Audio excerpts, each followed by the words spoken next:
Welcome to Exploring Standards, the podcast from Ascent Risk Management. My name's Rob. I'm standing in for Jess as host. And today we're joined by Paige Dadds, managing consultant at Montash, which is a recruitment firm specialising in lots of areas, but particularly technology, I think. Paige, is that right? Yeah, absolutely. Perfect. And I'm really interested to explore here the human resources element of artificial intelligence and AI. That's all the rage at the moment. But what we're seeing at Ascent is lots of requirement for people in that area. And with that comes maybe some unrealistic expectations on experience and that kind of stuff. I'm sure that's something you've seen many times before, Paige. So I hand over to you, Paige, to give a brief introduction about yourself and your role at Montash, if you can. Yeah, absolutely. So I have a team underneath me at Montash. We focus on contract and permanent recruitment within the IT space. Specifically, my team are more UK focused, but as a business and as a management team, we look at more than just the UK. So more global markets. Most of the areas that we're working in outside of the UK are sort of European countries. We've done a few sort of Australia, and US as well is a really, really big one. So we've got a nice understanding, I would say, of the global market and how each market differs, which is quite interesting. Fantastic. And as specialists in international standards, we recognise that as well at Ascent. So we do lots of work in the UK, but also Europe and Australia. You mentioned, Paige, and we find that's a big area for standards.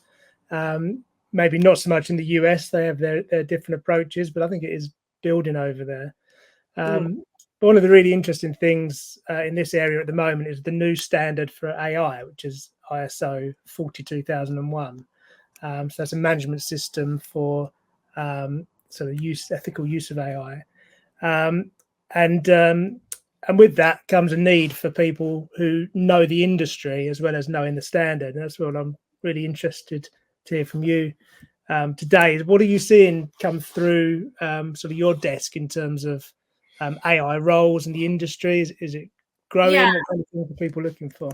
Massively growing, 100%. I think we did a little bit of research as a business ourselves recently, and I think by 2030, AI on its own is due to bring in $15.7 trillion to the economy. So that's huge. And if we look at that from a growth kind of percentage, that's 2023, from 2023 to 2030, we're expecting about 37.3% growth there. And that is going to impact the tech market and all of the services massively.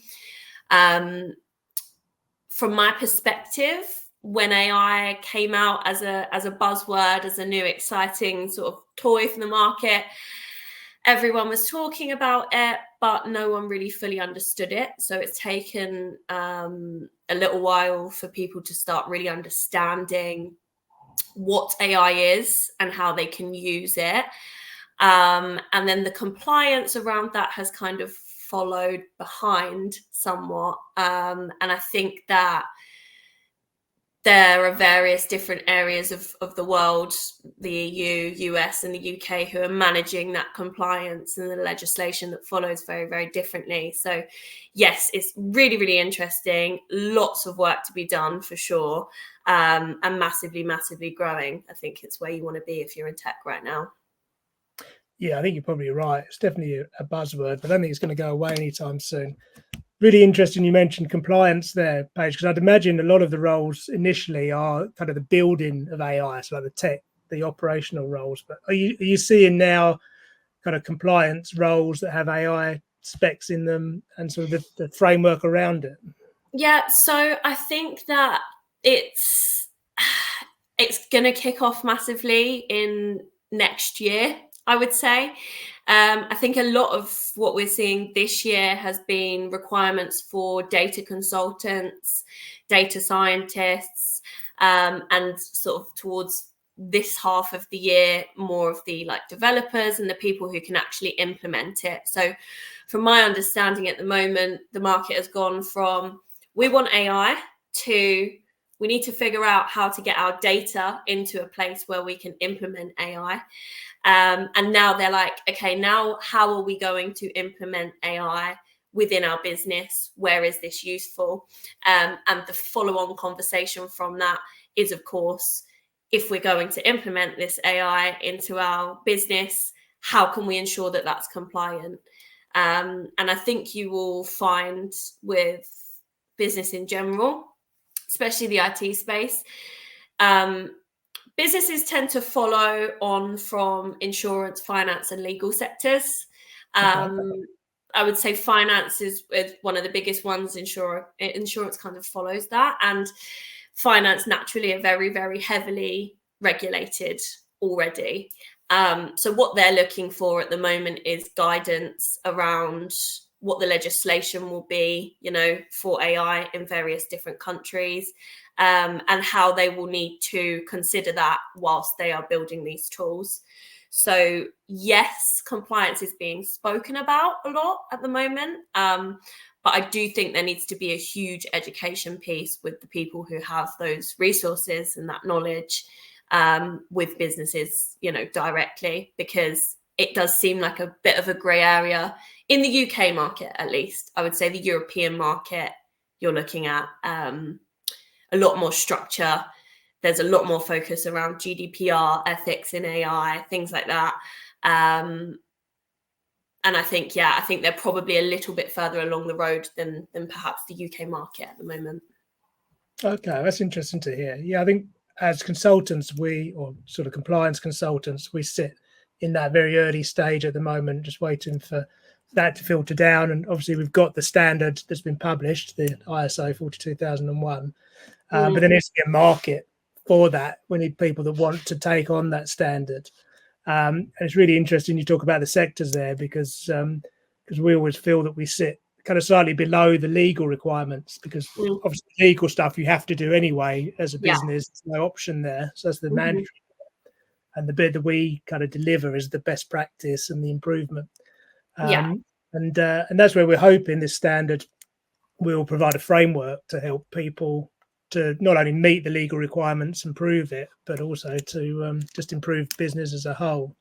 But we really need there needs to be the need for it. So it needs to come through the supply chain, I guess. And we need the people around to deliver it. So people with experience in AI and a bit of a knowledge of the standard. That's where I think it could be tricky, not just for us as consultants, but also the people certifying the standards.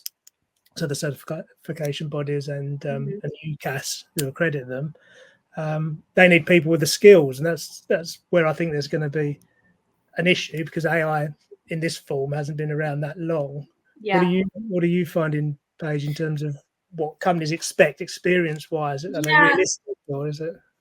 So I think at this stage, in a lot of tech roles, not even just the AI and compliance side, tech moves so quickly, there isn't always the talent that you need, unfortunately. And in addition, when you're building products or, looking at services for enterprise businesses who have a reputation to uphold, they're not really willing to bring on someone who probably knows.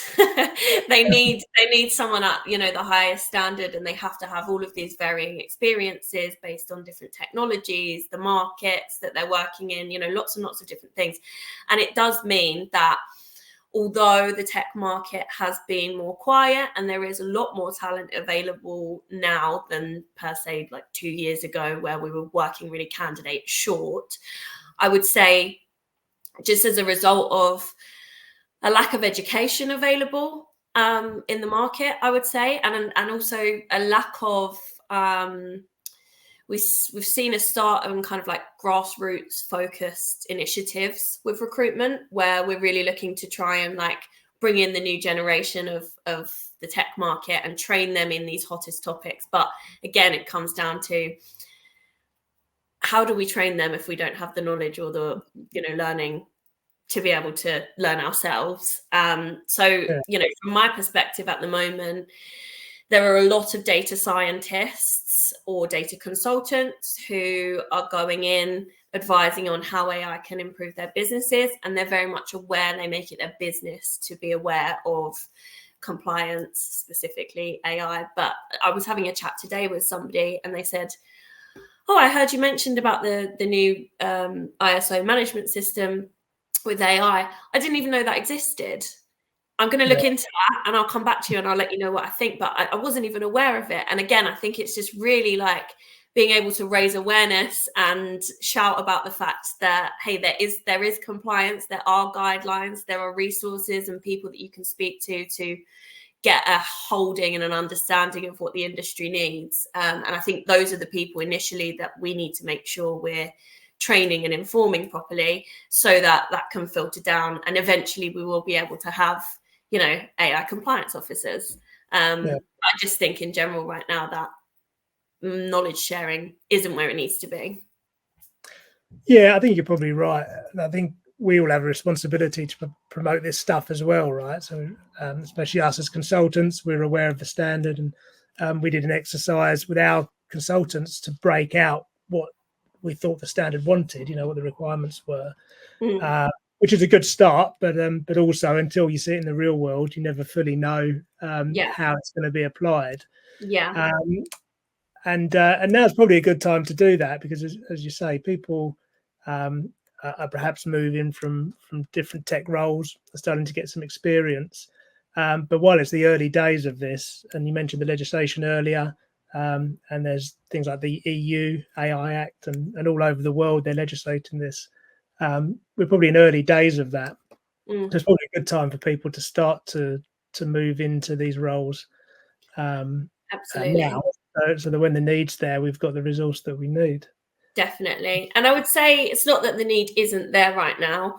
I think a lot of the hot topics within AI is like Gen AI, NLP, you know, those kind of things where you're creating a product that could enhance your customer experience. But actually, where these businesses are implementing AI at this stage, because there is a bit of a lack of direction or education, is they can't necessarily bring out these products right now because they're aware that it hasn't been, it's not compliant just yet.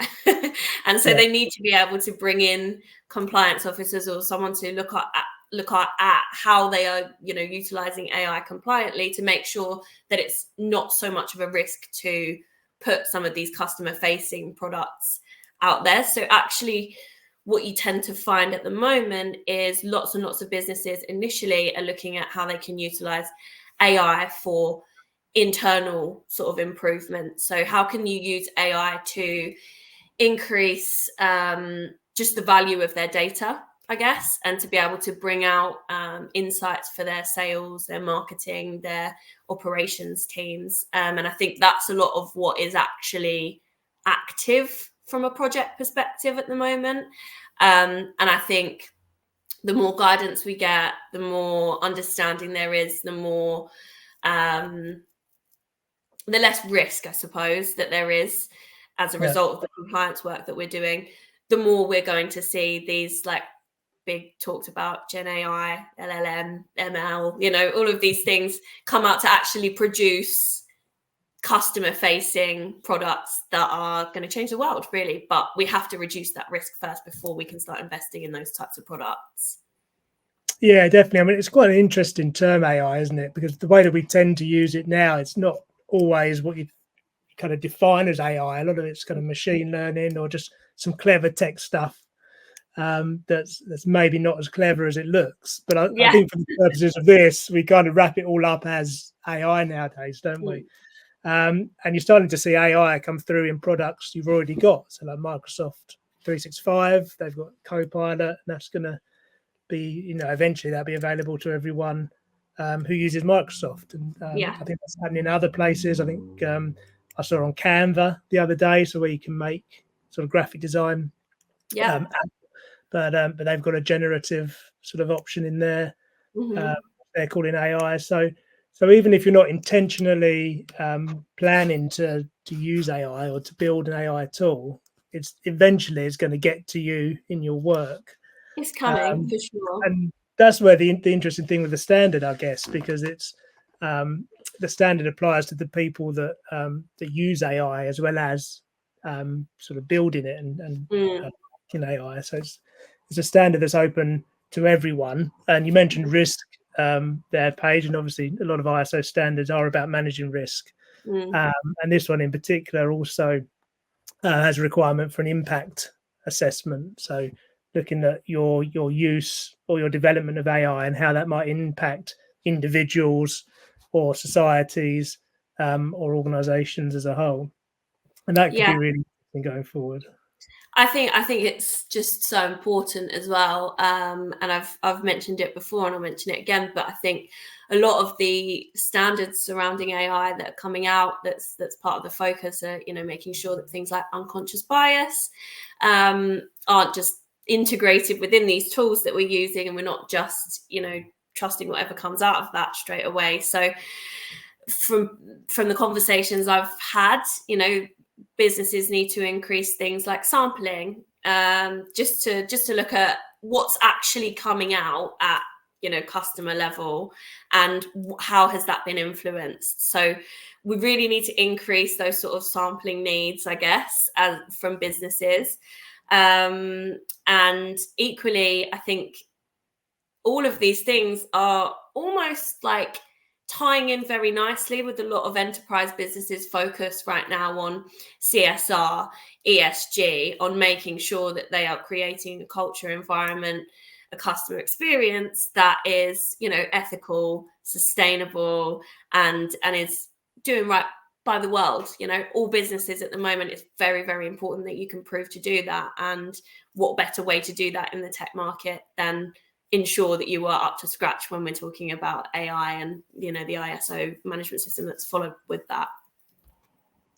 Yeah, absolutely. I think kind of as you said earlier, I guess the first thing is organizations want to use it to make money and to build cool stuff. But well, I think these days we're much more mature as organizations, aren't we? And we do think about that CSR, ESG side of things.